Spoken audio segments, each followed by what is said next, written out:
ఈరోజు Bharatiya Janata party parliament అభ్యర్థిగా నేను పోటీ చేస్తుండడం, నిన్న అమిత్ షా గారు వనపర్తి సభకు రావడం, అది చాలా పెద్ద సక్సెస్ఫుల్ అయింది. అంతేకాకుండా నాగర్ కర్నూలులో బైక్ ర్యాలీ కూడా చాలా సక్సెస్ అయింది. దాదాపు నాగర్ కర్నూలు పార్లమెంట్లో భారతీయ జనతా పార్టీ అభ్యర్థి అయిన నేను గెలుస్తున్నానని ఒక సంకేతం ప్రజల్లోకి వెళ్ళిపోయింది.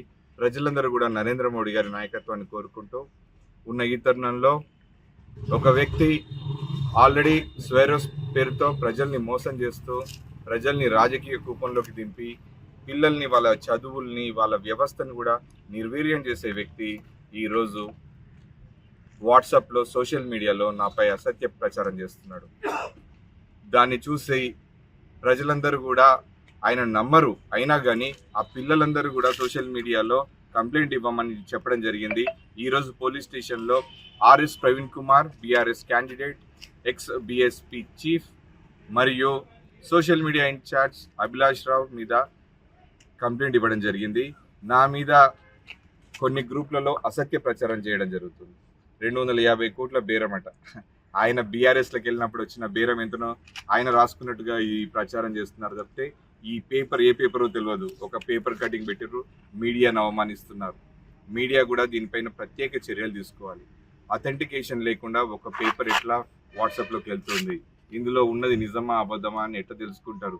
పోలీస్ అధికారులకు కూడా ఈరోజు కోరడం జరిగింది.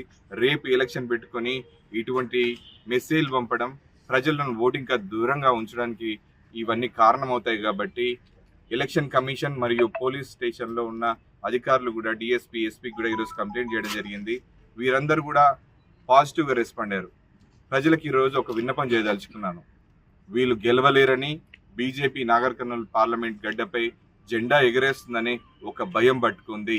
ఫోన్లు స్విచ్ ఆఫ్ చేసుకున్నారు. రాత్రి నుంచి ఇన్ని రోజులు ఎక్కడా తిరగట్లేదు.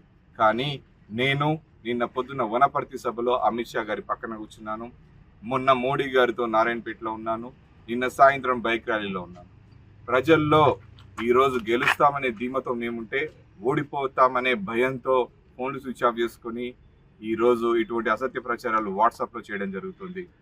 వీళ్ళందరూ స్వారోస్ అనే పేరుతోని మెసేజ్ రావడం జరుగుతుంది. మీరు స్వారోస్ పిల్లలను లాయర్లను చేస్తాం, డాక్టర్లను చేస్తామని దొంగలుగా తయారు చేస్తున్నారు, సమాజానికి చేటు చేస్తున్నారు. స్వారోస్ అనే పేరుతో ప్రజలను, వారి కుటుంబాలను కూడా మీరందరూ కూడా మోసం చేస్తున్నారు. ఈరోజు పిల్లలకు కూడా ఒక విజ్ఞప్తి చేస్తున్నాను. సిర్పూర్లో పారిపోయి వచ్చిన ఒక దొంగ, బానిసగా అమ్ముడుపోయిన ఒక దొంగకి ఈరోజు మీరు సపోర్ట్ చేయొద్దు. మాదిగ ఓట్లు చీల్చి కాంగ్రెస్ పార్టీకి లాభం చేయాలని ఈరోజు బీఆర్ఎస్ కాంగ్రెస్ కుమ్మక్కై ఇటువంటి ప్రచారం చేస్తుంది. ప్రజలెవరూ దీన్ని నమ్మొద్దు. భారతీయ జనతా పార్టీ గెలుస్తుందని వాళ్ళకి అర్థమై ఈరోజు కాంగ్రెస్ మరియు బీఆర్ఎస్ పార్టీలు నాపై అసత్య ప్రచారం చేస్తున్నారు. ప్రజలు రేపు జరగబోయే ఎన్నికల్లో ఖచ్చితంగా 3వ నెంబర్పై ఉన్న కమలం గుర్తుపై ఓటేసి ఇటువంటి అసత్యాలు, దుర్మార్గాలు జరగకుండా ఉండాలంటే బీజేపీ పార్టీని గెలిపియాలి. మీ అందరికీ తెలుసు ధర్మం గెలుస్తుందని. ఇటువంటి అధర్మ పరులు పిల్లల్ని అమాయకంగా వాడుకునే వాళ్ళను, ముఖ్యంగా మీరు ఈరోజు చూడొచ్చు, దాసరి ఉషా అనే మహిళ ఆర్ఎస్ ప్రవీణ్ కుమార్పై బీఎస్పీలో ఉన్నప్పుడు ఆమె టికెట్ కోసం 20 కోట్లు డిమాండ్ చేశాడట. ఆమె చెప్తుంది బీఎస్పీ టికెట్లు అమ్ముకున్నాడు. అప్పుడు బీఎస్పీ చీఫ్ అయిన ఆర్ఎస్ ప్రవీణ్ కుమార్ ఒకసారి ఓడిపోయినాడు, 2 సార్లు ఓడిపోయినాడు, ఉన్న టికెట్లు అమ్ముకున్నాడు. సిర్పూర్ ఎన్నికల్లో పిల్లల్ని, చదువుకునే పిల్లల్ని, డిగ్రీ పిల్లల్ని, ఇంటర్ పిల్లల్ని ఆయన చుట్టూ తిప్పుకొని ఇప్పుడు నాగర్ కర్నూలులో పంచడానికి 10 కోట్లు అడిగిండు. ఇవ్వకపోయేసరికి ఏం ప్రచారం చేసుకోవాలో తెలియక, ఏమని అడిగితే ఓట్లేస్తారో తెలియక నా మీద విష ప్రచారం చేస్తున్నాడు. అలాంటి విషం జిమ్మే పామును ప్రజలు రేపు ఓటుతో కొట్టి కమలం పువ్వుపై ఓటేసి ఆయనను మళ్ళీ నాగర్ కర్నూలు నుంచి బయటకు పంపాలని ప్రజలందరినీ విజ్ఞప్తి చేస్తున్నాను. ఈరోజు ఇటువంటి అసత్య ప్రచారాల వల్ల ప్రజల్లో ఒక రకమైన పిల్లలపైన ఒక రకమైన ద్వేషం ఏర్పడుతుంది. దాని ద్వారా సమాజానికి కీడు చేస్తున్న ఆర్ఎస్ ప్రవీణ్ కుమార్ లాంటి వాళ్ళు రాజకీయంలో ఉండడానికి అనర్హులు.